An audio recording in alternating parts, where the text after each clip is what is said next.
So let's start English stories with RJ. The Foolish Donkey.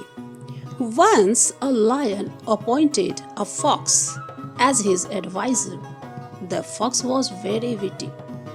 Not only did he advise the lion on different matters, but kept him happy also. The lion was very much pleased with the fox. So, when he killed any animal for food, he gave the fox his share of food generously. एक बार एक lion ने एक fox यानी सियार को अपना सलाहकार बनाया। सियार बहुत ही होशियार था।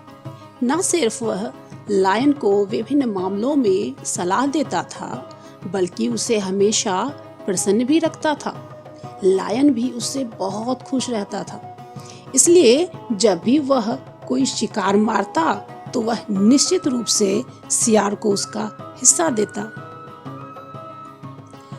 Days went by, followed by weeks and months. The time was passing happily for both of them. Suddenly, the lion fell seriously ill and could not go hunting for some days. As a result, there was no food for both of them. I can't go hunting for another 2 days, said the lion. What about food? Asked the fox worriedly. Bring an innocent animal here on some pretext. I'll kill it and we shall have enough food, said the lion. The fox left the den to find some unsuspecting animal. Before long, he saw a donkey grazing green grass near the bank of a river. So he thought, I must befool this silly animal and take him to my master's den. हफ्तों और महीनों में दिन बीत रहे थे। दोनों का समय बहुत ही अच्छा चल रहा था, लेकिन एक दिन लायन अचानक गंभीर रूप से बीमार पड़ गया। बीमारी की वजह से वह कई दिनों तक शिकार पर नहीं जा सका। परिणाम स्वरूप दोनों के खाने के लाले पड़ गए। मुझे नहीं लगता कि मैं अगले 2 दिनों तक शिकार पर जा पाऊंगा, लायन ने कहा। फिर भोजन का क्या होगा? सियार ने दुखी होकर कहा। ये इनके इन प्रकार कैसे भी एक इनोसेंट जानवर को यहाँ लाओ, मैं उसका काम तमाम कर दूंगा। फिर हमारे पास पर्याप्त भोजन होगा, लायन ने कहा। सियार अपनी जाल में दूसरे जानवर को फंसाने के लिए वहां से निकला। जल्द ही उसे एक डोंकी यानी गधा दिखा जो नदी किनारे घास चर रहा था। उसने सोचा, इस मूर्ख जानवर को तो मैं निश्चित ही जाल में फंसाकर अपने मालिक के पास ले चलूंगा। Approaching the donkey, the fox said, Hello uncle, how are you? I've a good news for you. What is it, Mr. Fox? Asked the donkey. The king of the forest wants to make you his sanctuary because you can bray aloud on seeing a danger, replied the fox. The donkey was flattered.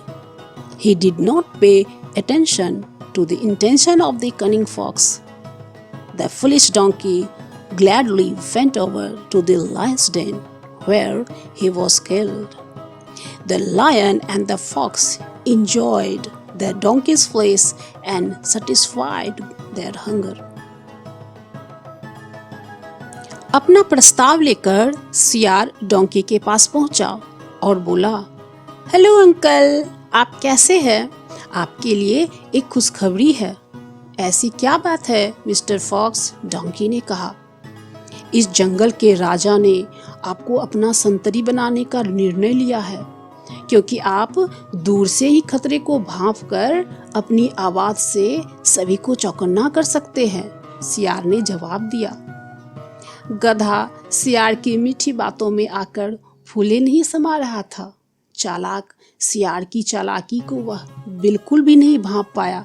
बेचारा मूर्ख गधा खुशी खुशी सियार के साथ वह lion की गुफा तक आ पहुंचा, जहां वह मारा गया। भूखा लायन और सियार दोनों ने ही जी भरकर डोंकी का मांस खाया और अपनी भूख मिटाई। Moral, look before you leap. शिक्षा, आगे बढ़ने से पहले जरा सोचो। Appointed, adviser, generously, seriously, innocent, pretext, unsuspecting, approaching, flattered, attention, intention, cunning. Thank you for watching.